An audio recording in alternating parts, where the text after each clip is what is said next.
Hi guys, today is Sunday the 28th of January and we are on day 2 of the East-West Shrine Bowl practices. So I'm going to be doing a video diving into some of the players who are participating in the Shrine game this year, potential 2024 draft sleepers that are on these rosters, and particularly looking at it from a Rams perspective and who the Rams might be considering or interested in going into the draft. Obviously, we are now preparing for the NFC and AFC Championship games today, but sadly, from a Rams perspective, it's very much on building the team towards next year, looking at the draft, looking at free agency, and there's lots of players I think that will be of interest to Rams fans and hopefully NFL fans as a whole who are on these Shrine Bowl rosters. The Shrine Bowl is being played in Frisco in Texas this year. Which has had an impact on the players that are attending. There are quite a few bigger name players from Texas and Texas A&M who are probably more likely to be day 2 or even day 1 picks. But otherwise, a lot of the players are those who haven't been invited to the Senior Bowl but want to get in front of NFL scouts early, have those interviews at the Shrine Bowl, play in the game, put something on tape against better opposition maybe than they've been playing in college. And there's been lots of good players who have come through these games.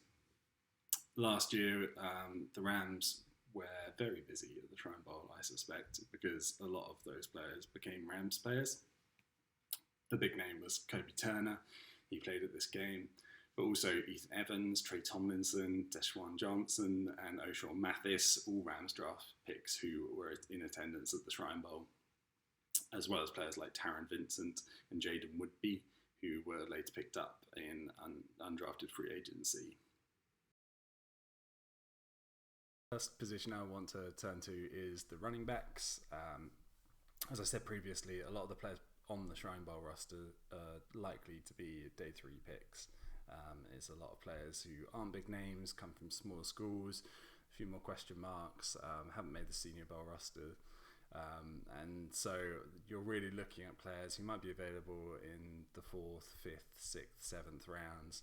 And for the Rams in particular, they have 2 clusters really of picks in the 5th and in the 6th round this year. And that's been an area where they've had quite a lot of success in recent years, particularly selecting skill position players. Kyren Williams, Puka Nacua. I'm sure I don't need to tell Rams fans about the 5th round picks and the success they've had. Davis Allen last year as well, who I think is going to be a big player for them in 2024. And so as they continue to replenish the running back room and look at options to support Kyren Williams, take some of those snaps, obviously mindful of some of the injury history of Kyren as well in recent years, I could see them taking a running back at this sort of point in the draft. And this group of running backs at the Shrine Bowl, there's a lot of players who have a particular skill set or a particular elite trait that they use to good effect, but aren't necessarily well-rounded, complete players. And I think really the exception to that, aside from Jonathan Ford, who's the Texas running back and is there because it's in Frisco in Texas. Really the only other player on this roster is Blake Watson in my mind. I think he's a very good all-round running back. He's been playing in Memphis, and what I really like about him is the intelligence he plays with. There's a lot of nuance to his running game. He uses his hands really well, not just as a ball carrier, but in terms of how he keeps defenders' hands off him, keeps free from tackles, keeps finding that extra space, stiff arming, knocking hands away, and just uses that to great effect. I think there's an intelligence to how he runs. He does have speed, he does have power, but it's the patience he plays with that I think really gives Kyren Williams an edge in terms of setting up blockers, making sure that you're navigating the best route, not only past the next defender, but also to get a bigger play and navigating through traffic. And he's a fluid runner, so he's able to do that without any sort of hesitance, doesn't get happy feet, just does it within the natural progression of the play. He's got quite an upright running style. It makes him hard to slow down. He keeps running through contact. And I really like him as a prospect. I think he's very much flying under the radar at the moment. If you're someone who likes doing these mock draft simulators, you will see that Blake Watson is around the 300 to 350 mark, which would make him an undrafted player. I really don't think that's how it's going to work out this year. Once people start digging into him, seeing him practice at the Shrine Bowl, and also just watching his tape, it's all there. He's just obviously played at Memphis, not a big name school, but he has the ability to actually become a 3-down back in the league, which you can't really say about too many of the other players around a similar pick point. So Blake Watson out of Memphis, really like him. Turning to the tight ends, the player that really stands out to me in this group at the Shrine Bowl is Dallin Holker out of Colorado State. He might be a name that people are familiar with. He really put himself on the map in the Colorado game this year. A lot of highlight reel plays at a time when Colorado were really picking up steam. And he was really impressive. Really like his size, his ability as a pass catcher. I think he is someone that the Rams could definitely be interested in, particularly around the kind of 5th, 6th round. I think he could fall in quite a good position for them, and someone that they're likely to be interested in a position where the Rams now have to contend with losing Tyler Higbee in the Detroit Lions game, and having Hunter Long, who's never been able to stay healthy over the last 12 months, and Bryson Hopkins leaving in free agency, of course. So there is potentially a gap there on the roster for a backup tight end who can support Davis Allen. And Holker is someone that I think has the potential to be a starter at tight end in the league. Needs a little bit of work, probably not at the forefront of people's minds in the first and second day of the draft, but certainly day 3, he's probably one of the better talents. I've not watched too much of the tight end group so far this year. I wasn't expecting it to be as much of a need as it maybe is now for the Rams. But they are going to want to start putting that succession plan in place regardless of Higbee's health. And he is the player that's jumped out for me in the later rounds. Moving on to the offensive tackles, there are a few players that I might have thought about mentioning here, and I might go through why I've chosen this player in particular. But Garrett Greenfield out of South Dakota State is my favourite player out of the tackles on this Shrine Bowl roster. He's obviously played for a smaller school, but he has everything you want from an offensive tackle in terms of size. He's quite athletic. I think he's got a lot of potential as a developmental prospect. And it's a position where there has been some successful people who have transitioned from these smaller schools into the NFL, and with a bit of patience and a bit of NFL coaching have really been able to put it together and become quality contributors for their teams. Garrett Greenfield is someone who I think has performed very well at the level he's been playing. He's managed to be a very effective left tackle for South Dakota State, and I really like his tape. But there's certainly things on that tape that need correcting, need a bit more discipline, need a bit more thought, and coaches in the NFL will be able to work through those things with him, particularly in terms of positioning, how he works in sync with other linemen. They haven't really been exploited by opposition at the level he's been playing, but as you know, the NFL, everything's much faster, everyone's much better, and instead of having to compete with kind of elite speed once in a blue moon, he will now be having to play against these players snap in, snap out. There's no respite in the NFL. So those things will need to be cleaned up with a bit more discipline. I think he's got all the ability to be a great tackle. It's just a case of him landing at the right spot where he's not going to be rushed into action too quickly. And for the Rams, that could be the kind of player they're looking at as a tackle longer term, unless they find someone in the first round. And I'm not quite sure the fit's there at the pick point they're at. So I think looking at some of these more developmental prospects is likely to be the case. I really like his speed, his lateral movement. I think he's very good at covering ground very quickly. So he does have that ability to kind of scale it up to NFL standards. But yeah, as I said, he's a developmental prospect. He's going to be up against much fiercer competition moving forward. And I think he's got the tools to become a good player. The player I thought I was going to mention is Walter Rouse. He was a 4-year starter at Stanford at left tackle. And then over the last year, he's been the left tackle for Oklahoma. And again, he has all the characteristics you look for in a left tackle in terms of size. And he's put together some really good snaps, but the consistency hasn't been there. And even in the first day of practice, I'm hearing reports that he had some really good snaps and a couple that looked pretty bad. So I've had him down for a while now as that kind of day 3 developmental tackle prospect that the Rams might be interested in. Neither of these are my favourite, but I'll get into that when we get to Senior Bowl prospects. But certainly he was someone I thought, if he, in the right room with some coaching, the right kind of timeline to get him on an NFL field, he could progress into becoming a better player. My issue with him is that he's a 5-year starter in college and he's played at a high standard, and there's still so many issues with consistency. So I leaned away from choosing him, but I think he's an interesting prospect who is on the Shrine Bowl roster, just not necessarily above Garrett Greenfield for me now.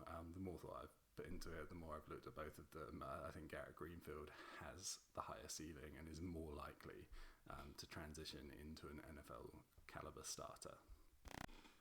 Turning to the defense, which I think is going to be a big focus for the Rams going into this off-season. As I said, there are some bigger name players on the Shrine Bowl rosters this year, particularly because it's moved to Frisco in Texas. One of those is Texas A&M's Edgerrin Cooper. He is a player who is very much expected to be one of, if not the first off-ball linebacker that goes off the board, and potentially a second-round prospect. I really like him as a prospect. He's very physical, very fast, and he's been a tackle for loss machine using that skill set in college football. He's definitely someone who would be an interesting pick for the Rams, particularly where he's expected to go, because I don't think he's necessarily got that complementary skill set to go in next to Ernest Jones. I think he would be more of an Ernest Jones replacement. And in the past, the Rams haven't been too keen to throw money at inside linebackers. Ernest Jones could be a special case, but he's out of contract after this season. So if they drafted Edgerrin Cooper, I would expect that to be the final year of Ernest Jones. I think he would line up quite well as a replacement and do many of the same things. But realistically, I think the Rams are probably going to be looking for someone to replace Christian Roseboom, who can complement Jones's skill set. The speed he plays at is quite impressive, and he's very intelligent as well. So he manages to navigate traffic, get to the tackle point quickly, and he can read zone run plays very well. He's often there before linemen can react to him, and just has that edge as a tackler. I think he will translate that skill set into the NFL very comfortably. I really like him as a prospect, and he is definitely a step above a lot of the other guys on the Shrine Bowl roster, which I think is because of the Shrine Bowl being in Frisco. I don't think there's any way the Rams go into this draft without having a very close eye on the prospects coming through at outside corner. And there are quite a few interesting prospects on the Shrine Bowl roster, but the one that stands out to me the most is Jarius Monroe from Tulane. He's a tall outside corner. He's got quite a slender build, but long arms, and he's very much someone who could be slotted in on the outside, and I think with a bit of time can develop into a very good starter. This draft is quite interesting for the Rams. They've been lacking a lot of length at cornerback this year, and this year there's so many of these cornerbacks are clocking over 6 foot. They've got long arms, they have the ability to play outside, and there's quite a big group, probably from the 3rd to 5th round kind of range, where it's going to be quite hard to sort through them and figure out who's actually got the edge here. Not necessarily standout traits or elite speed or anything like that, just good, consistent outside corners who have a level of competence and could translate that into becoming NFL starters. So it will be interesting to see which way they go in terms of cornerbacks. But Jarvis Monroe he's a good enough tackler. I think the Rams emphasize that. They care about how these players can play in the run game more than other teams do. There will be players who are off their draft board because they're not very good tacklers or don't have the kind of mindset to really equip themselves in the run game. Whereas he is quite tenacious. He's not a great tackler. He's got quite a slender build. It doesn't help him, but he has the willingness to do it, and he tries to make good tackles, not lazy tackles, which is a big separator between some of these cornerbacks. In terms of the passing game, that's where he's going to make his money. Plays the ball very well at the catch point. Isn't very handsy. He just arrives on time, uses his long arms to break up passes, to impact the play, and does it to great effect. In particular, he had a very good game in the Cotton Bowl a year ago against Caleb Williams. They had quite a lot of back and forth.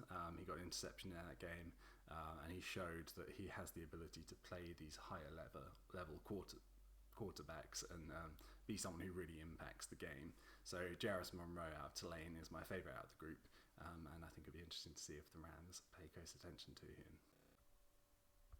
In a similar vein to the cornerbacks, I think the Rams will have interest in the safety group.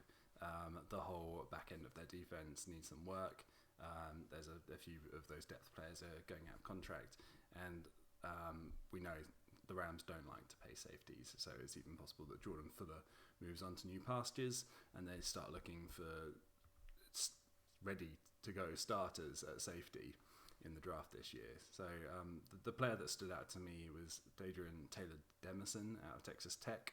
I've not watched him a lot, but from what I've seen, the Texas Tech defense has used a lot of too high safety. He's been in there as the free safety primarily, and he is one of those players who doesn't necessarily have a high level of athleticism. He's not got elite speed, but he wins through his intelligence, through his awareness on the play, very much reacting very quickly to what the other team are doing on offense. Whether it's a running play, he'll switch assignments immediately, get into a good position, take good angles, and just do everything to a high level in terms of his intelligence that gives him the edge. He can be a step ahead, not because of his speed, but because of that awareness. So I really like how he plays. I think he really maximises his potential, and that's the sort of player that the Rams might be more likely to value over other teams, teams that are letting combine testing push players up their draft boards, whereas the Rams will go and assess the tape, go and assess what he's capable of doing. And by all means, he's not a slow player. He's not missing assignments or missing out on impacting the plays because of his athleticism. It's just he wins through his mindset and awareness. So definitely someone to look out for. I think he's got decent size, has quite a good tape, and it shows his versatility on it. And I think he'll be someone that in the later rounds the Rams might consider and really like the look of. I hope you've enjoyed that content. There's a few others on the roster that I just wanted to touch on very quickly. Obviously, the Rams in particular will be looking for a kicker this off-season. They're more likely to lean young rather than getting an experienced kicker in, because that is their current mindset. They're trying to build this team for the future. And Cam Little out of Arkansas is someone I really like. He doesn't necessarily have the stats to put him at the top of the pile in terms of kickers this year. Doesn't necessarily outperform some of these other draft prospects in terms of his just statistical output. But watching him kick, I love his mechanics. I think he's very consistent. He's very disciplined, and I think that bodes well for his future projection. And I know it's something that the Rams have talked about in the past, and how they scout these players.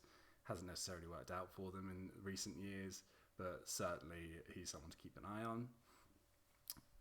Quarterbacks at the Shrine Bowl have had quite a good history over the last couple of years. The one I think who is of note this year is Jordan Travis. He's not going to be playing due to injury, but he's there at the Shrine Bowl, participating in interviews, trying to get himself in front of teams, and obviously had a very successful year at Florida State before he got injured. He's someone with limited arm talent, but is sufficient to do what he needs to do. I think he projects as a backup quarterback at the NFL level, but someone who can do that with consistency and do it to a good level. He's got athleticism. He tries to stay in the pocket for as long as he needs to, so he doesn't overly rely on that athleticism, but he gets out and extends plays when he needs to. He'll buy time, direct his receivers to space, and keep the player alive, which I think people will like as a backup. Doesn't necessarily have those elite traits or skills that will push him into a starter territory. Who knows? Maybe he'll get there eventually. But he's, throws the ball well, good placement, good intelligence, does everything the right way, and I think that'll be attractive to scouts, certainly as a day 3 prospect. There's one interesting name on the roster, is Iyabi Okianoma. He was a top 5 recruit originally, coming out of high school, had 24 sacks in his final year, and was an Alabama recruit. Played a little bit at Alabama as a freshman, but then was expelled for undisclosed reasons, went to Houston, was similarly expelled, and we don't know too many details about that, but we're told he was skipping classes, fighting with teammates, things like that. So some red flags, some character concerns. Don't necessarily think he'll be someone the Rams would take an interest in, but he's obviously got those athletic traits and that potential to be a very good player if he can put things together, and he's very much trying to make amends and rehabilitate the perception of him as a person, as a character, bury those things in the past and say, look, I acknowledge my mistakes. So we'll see. He's had a first good practice at the Shrine game, so let's see what happens with him, and particularly in this group of edge rushers. I think there was a lot of depth last year. I'm not sure that there's the same depth to this group, so he could push himself into draft contention at least with a good showing in the Shrine Bowl on Thursday. I quite like Matt Habel as a punter. I don't think the Rams will be looking at punters this year. It's the one spot on their special teams that they've probably got sorted for now. He began the season averaging over 50 yards a punt. He had a long of 71 yards, really good hang time. He just looked the part at Vanderbilt. And I've also heard the BYU punter who's participating in the Shrine Bowl this year has looked really good too. So if teams are looking for a punter, this might be the place to find one. Sticking with special teams, Daquan Hardy, cornerback out of Penn State, is also on the roster, and he was a very productive punt returner over the last year, had a couple of touchdowns, and could be someone that the Rams think about in later rounds just because of that special teams ability. They've not had a solution at kick or punt returner that's really worked over the last couple of years, so it will be interesting to see if they try and make that an emphasis or not. He's only 5'9", lines up in the slot primarily, and did have some good games as a cornerback. He jumped off the tape in the Ohio State game, in my mind, and he's a competent tackler, so it could be someone who can contribute in special teams, not just as a returner, but also as part of the unit. Thank you for watching this video. I'm very excited to do some more draft content, so if you've got any comments, suggestions, I'd love to hear them. My Twitter handle is JTPearsonNFL, and really going to be digging deep into this draft class, especially because the Rams have so many draft picks, including on day 3. So want to get to know some of these prospects ahead of time, and I plan to do some breakdowns of the Senior Bowl roster next, and break it down by position group, because there's lots of players I want to talk about there. But enjoy the Shrine Bowl game on Thursday, and hopefully we see some of these players performing in the NFL over the next 12 months. Thanks a lot.